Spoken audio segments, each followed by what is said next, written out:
My name is Joe Vatican, and I'm the Global Head of Cloud Security and Solution Services, and I work for Optiv.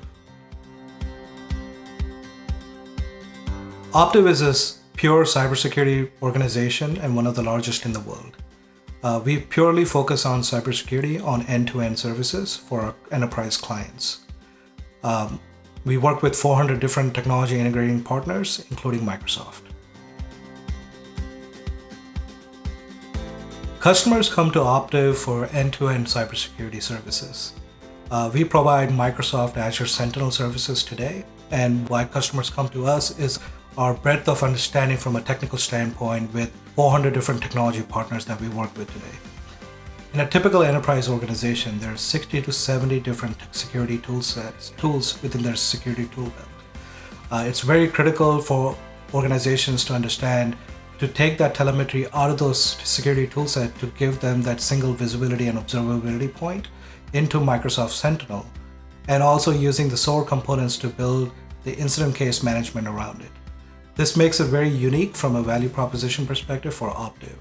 Optiv also has full-on security services for end-to-end for various clients in every single industry segment today.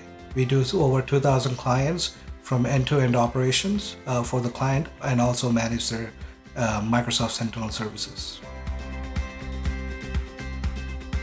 Optiv has a Threat DNA platform, and here we take Microsoft Azure Sentinel and do the integration services with it. The Threat DNA platform provides orchestration automation, data ingestion, data lifecycle management, which helps with the case management itself. What it also does is also take telemetry from other endpoint devices from clients and provide that advanced analytics with machine learning and artificial intelligence. This gives organizations a better way to detect and respond with the services that we provide from Optiv Security Operations. In order to get started with Optiv, you can reach us a few different ways. One is through optiv.com, other is through Marketplace and OCP Catalog, and the third one being reaching out to the Microsoft rep, where they can bring Optiv along to solve and walk you through the journey of Microsoft Azure Sentinel on managed services.